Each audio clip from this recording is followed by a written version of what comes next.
உங்களை பலத்த கருவியோடு தன்னுடைய கருத்தை பதிவு செய்ய வருமாறு அன்போடு அழைக்கிறேன். வாங்கம்மா. பாலும் தெளிதேனும் பாகும் பருப்பும் இவை நாளும் கலந்துனக்கு நான் தருவேன். கோலம் செத்துங்க கரிமுகத்து தூமணியே நீ எனக்கு சங்க தமிழ் ஒன்றும் தா. சிறப்பு தமிழ். வேர்க்காற்றில் வீற்றிருக்கும் ஆதிபரா சக்தியவள் வேல்முருகன் நன்மையவள் வேண்டும் வரம் தந்திடுவாள். வேர்க்காற்றில் வீற்றிருக்கும் ஆதிபரா சக்தியவள் வேல்முருகன் நன்மையவள் வேண்டும் வரம் தந்திடுவாள். பார்க்கடலால் அவள் கருணை பெருகிடவே செய்திடுவாள். பார்க்கடலால் அவள் கருணை பெருகிடவே செய்திடுவாள். பக்தர்களை கண் இமை போல் எப்போதும் காத்திடுவாள். பக்தர்களை கண் இமை போல் எப்போதும் காத்திடுவாள். வேகாற்று மாந்திருக்கும் ஆதிபரா சக்தியவள் வேல்முருகன் நன்மையவள் வேண்டும் வரம் தந்திடுவாள். வேண்டும் வரம் தந்திடுவாள். வேண்டும் வரம் தந்திடுவாள்.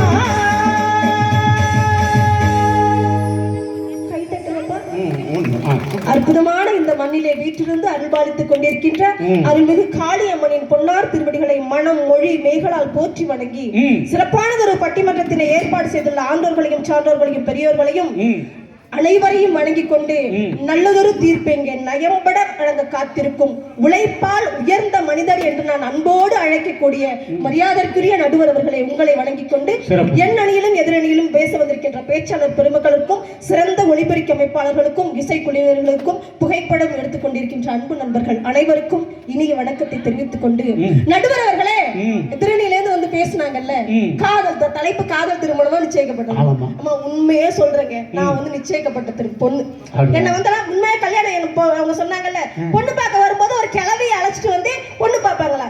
நான் என்ன கேக்குறேன், உங்களுக்கு வாழவும் தெரியல குடும்பம் நடத்தவும் தெரியல எப்படி பேசணும்னு கூடவா தெரியல.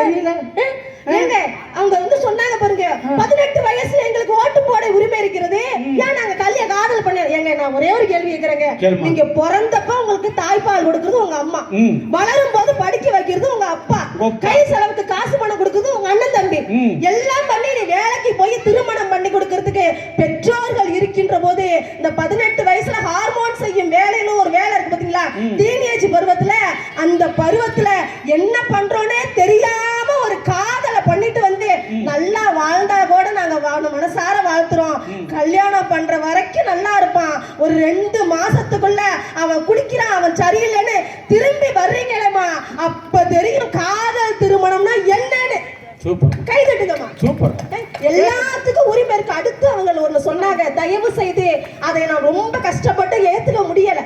ஏன்னா காதலுக்காக ஒருவன் இறந்து போறான்ற ஒரு செய்தியை சொல்றாங்க. யாரு கொடுத்த உசுருங்க அது? உங்க அப்பா அம்மா கொடுத்த உசுர நீங்க வாழ்ந்துதான் காட்டணுமே தவிர நீங்க சாவறதுக்கு அந்த உயிரை கொடுத்தது உன்னுடைய பெற்றோர்கள். அவங்க கிட்ட பர்மிஷன் கேட்டுட்டு தான் முதல்ல நீங்க சாகணும். இவ்வளவு தூரம் நீங்க பேசுறீங்க. முதல்ல இதுல இருந்து என்ன தெரியுது, காதலிச்சா ஒண்ணு கருமாதி நம்மளுக்கு பண்ணணும், இல்லன்னா சுடுகாட்டுல போய் படுத்துக்கணும், இல்லன்னா சொந்த பத்தத்தை கொண்டு போய் சுடுகாட்டுல கொண்டு அழ வைக்கணும். இதானங்க நான் பேசலங்க. நிச்சயிக்கப்பட்ட திருமணம் தான் எப்படி தெரியுமா சார், அவங்கள படிக்க வச்சு எல்லாத்தையும் பண்ணுவாங்க, நல்லது கெட்டது எதுவுமே தெரியாதுங்க. தெரியாம உண்மையா சொல்றேன், என்ன பெண்ணு பார்க்கறதுக்கு நான் நன்னிலத்திலிருந்து வந்திருக்கேன். என்னுடைய கணவரை விட நான் ஒரு டிகிரி கூட படிச்சிருக்கேன். என் மாமியார் இங்க இருந்து பொண்ணு பார்க்க வரும்போது சொன்னாங்க, அவங்க சொன்னாங்கல்ல கிளி பாட்டு பாட தெரியுமா, அதுக்கெல்லாம் இல்லம்மா. எதுக்காக சொல்றாங்கன்னு சொன்னா, சில பெண்ணு கூச்சம் நாச்சத்தோட கூச்சத்தோட இருப்பா, சில பெண்ணு கொஞ்சம் அதிகமா பேசுவா. அவளுடைய குணவாசியங்களை தெரிந்து கொண்ட மாமியார் அப்படியே இப்படி எல்லாம் நடந்துக்கணுமா அப்படின்னு முத நாள் சொல்றதுக்காக என்னோட மாமியார் சொன்னாங்க, நீ ஊரா போய் பட்டிமன்றம் பேசுறீங்களம்மா, நல்லா பாடுறீங்களம்மா, அதனால ஒரு பாட்டு பாடுன்னு சொன்னாங்க. ஆமா எலிசா, நானும் பாட்டு பாட ஆரம்பிச்சேன். எந்த பாட்டு தெரியுமா, தில்லானா மகனம்பா திரைப்படத்துல இருக்கக்கூடிய செவ்வாலியார் சிவாஜி கணேசன் மாதிரி என் வீட்டுக்காரும், நாட்டிய பேரொலி பத்மினி மாதிரி நானும். ஆமாமா, நடுவுல பாளையம் நடுவுல பாளையம் அவங்கதான் நீங்க. அவங்கதானே நீங்க. சரிம்மா, பாட்டு பாட ஆரம்பிச்சீங்க. கடைசிக்கு உங்க கல்யாணத்துக்கு எனக்கு தாள வாசிக்க விட்டியா? ஏதோ ஒரு சத்தம் வந்தா நல்லா இருக்கும்லன்னு, அதனாலதான் அழகா நான் உடனே எனக்கு ஞாபகம் வந்துச்சு பாருங்க. பாட்டு பாடணும் பாருங்க. மறைந்திருந்து பார்க்கும் மருமம் என்ன,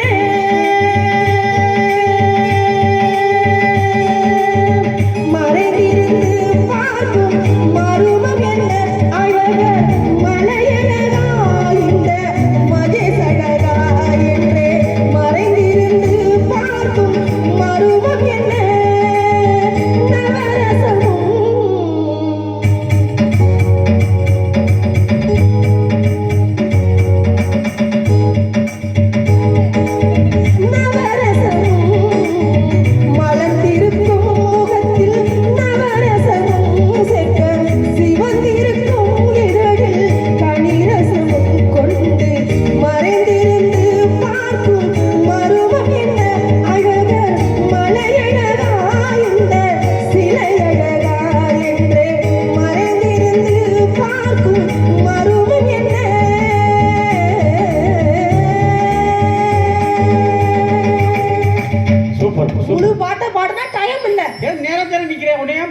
பாக்குறாரு அவரு. எங்க பொண்ணு பாக்குறவங்க என்ன காதல் திருமணம் மாதிரி பார்த்தோன்னே ஈடு பல்ல காட்டிக்கிட்டு அவங்க உடனே ஐ லவ் யூன்னு சொன்னா நம்ம திருப்பி சொல்றதுக்காக கிடையாதுங்க.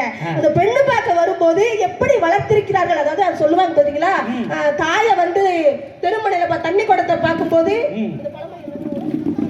ஒரு பழமொழி வருங்க.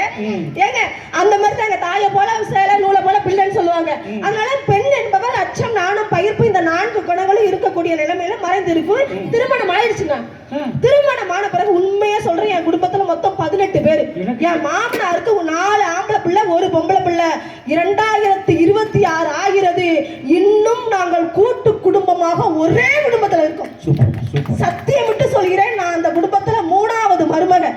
3வது மருமகள்ல 4 மருமக வீட்டுல தான் இருக்கும். நான் மட்டும்தான் ராத்திரி பையன் விட்டு இங்க இருந்து வந்துடுவேன். கல்யாணம் ஆயிட்டு அவங்க சொல்லுவாங்களே தனியா இருந்து பேசணும், தனியா இருந்து பேசணும், தனியா இருந்து பேசணும். கல்யாணம் ஆகி என் வீட்டை விட்டு கிளம்பி புருஷன் வீட்டுக்கு போகிற எல்லாருக்கும் ஒரு ஆசை இருக்கும்ல, எல்லாருக்குமே அந்த முதலிரவுன்ற ஆசை இருக்கும்ல. சார் சத்தியமா சொல்றேன், முதலிரவு ரூமுக்குள்ள புது கட்டில மெத்த எல்லாம் இருக்கு. கணவரும் நானும் உட்காந்து பேசலான்ட்டு ரூமை திறந்து உள்ள போறாங்க. அண்ணே, என்னோட பெரிய ஓப்படியாவோட பிள்ளைங்க 2 பேரும் அதுல படுத்து தூங்கியே விட்டாங்க. பெரிய ஓப்படியா அவங்க பிள்ளைங்க அந்த கட்டில படுத்து தூங்கிட்டாங்க. இது கோவம் வந்தது. ஏன்னா முதல்ல நம்ம போய் தூங்குறதெல்லாம் பிள்ளைங்க தூங்குறாங்களேன்னு நாங்க தரையில தூங்கிட்டு, உண்மையா சொல்றேன் அந்த நிமிஷத்துல கோவம் வந்தது. ஒரு காதல் பிள்ளை கல்யாணம் பண்ணியிருந்தா கூட நேரம் தனியா தூங்கி இருக்கலாமேன்னு. ஆனால் இன்று சிந்தித்து பார்க்கிறேன், என் பிள்ளை முதலில் பள்ளிக்கு செல்லாத அடம் பிடிக்கின்ற போது என் பெரிய ஓப்படியா குழந்தைதான், அக்கா நான் உன்னை பாத்துக்கிறேன் வாடா ஸ்கூலுக்கு அழைச்சிட்டு போறா. பாத்தீங்களா, அந்த ஒற்றுமை கூட்டு குடும்பத்துல இருக்குங்க.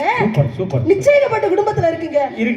அந்த நேரத்துல உங்க கணவர்கிட்ட பேசணும் ஆசையா இருக்கும்ல, அப்ப பேசணும். எந்த நேரம் பார்த்தாலும் கூட்டு குடும்பத்துல பூ வாங்கிட்டு வந்தா பிச்சு புடுதுவோம், அல்வா வாங்கிட்டு வந்தா தின்னு புடுதுவோம், படத்துக்கு கிளம்புனா குடும்பமே கிளம்புது, சோத்த போட்டா எல்லாம் நீ வருவா நான் வருவான்னு வந்து உட்காருது. ரொம்ப டென்ஷனா இருக்கும்னா, இருந்தாலும் ஒரு ஆசையை பேசிட்டு பாட்டு பாடணும்ட்டு ஆசைப்பட்டேன். பாட்டுதான் எப்படி பேசணும் பாடணும் தெரியுமா ஆசைப்பட்டேன். காதோடுதான் நான் பேசுவேன், மனதோடுதான் நான் பாடுவேன், விதியோடுதான் விளையாடுவேன், மடியேறுதான் மூடுவேன். காதோடுதான் நான் பேசுவேன், நான் பாடுவேன், விதியோடுதான் விளையாடுவேன்,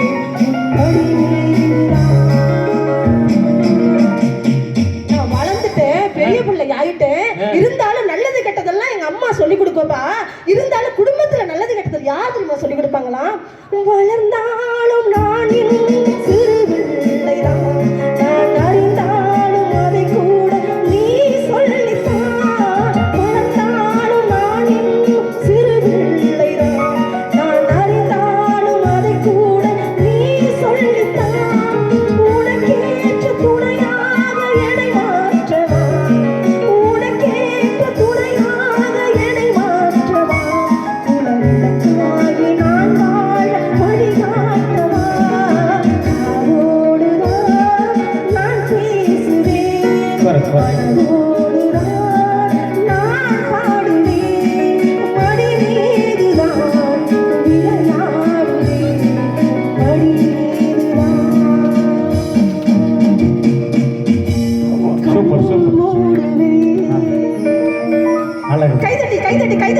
கைதட்டி உற்சாகப்படுத்திய ரசிகர்களுக்கு நன்றியை கூறிக்கொண்டு, நடுவர் அவர்களே, அடுத்து எங்க குடும்பத்துல என்ன ஒரு சந்தோஷமான முடிச்சிருந்தாங்க.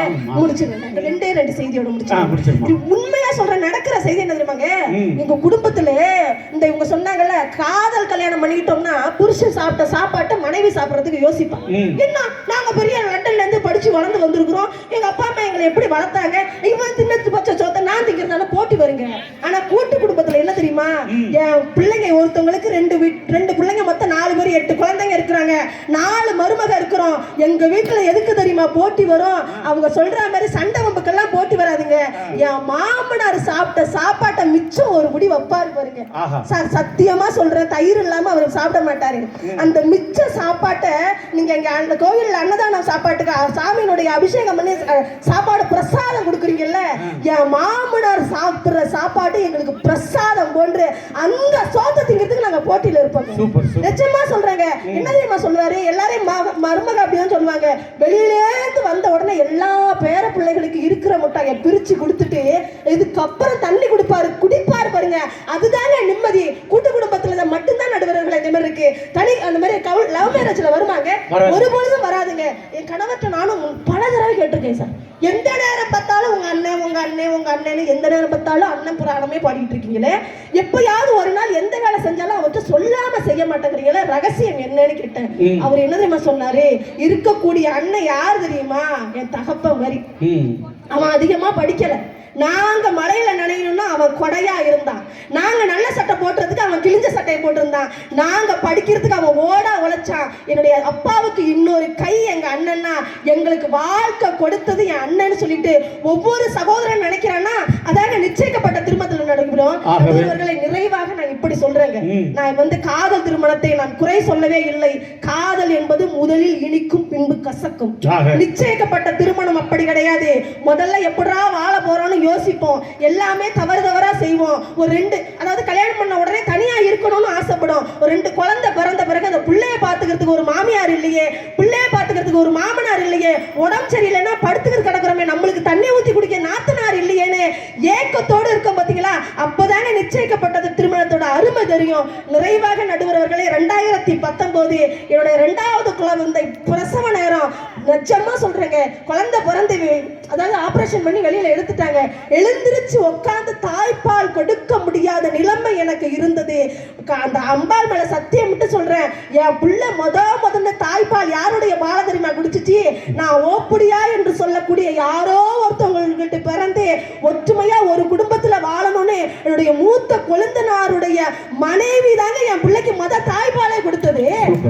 ஏங்க, காதல் திருமணத்துல அப்படி இருக்க முடியுமாங்க? டெலிவரி ஆகி கிடப்பாங்க. ஆகவே நடுவர் அவர்களே, எப்படி பார்த்தாலும் நிச்சயிக்கப்பட்ட வாழ்க்கை தான் இனிமையாக இருக்கும். அது ஒருபொழுதும் கசப்பு அல்ல. அந்த தீர்ப்பை நீங்கள் தர வேண்டும் என்று சொல்லிக்கொண்டு நல்லதொரு வாய்ப்புக்கு நன்றி கூறி இடம் அமர்கிறேன். நன்றி, வணக்கம்.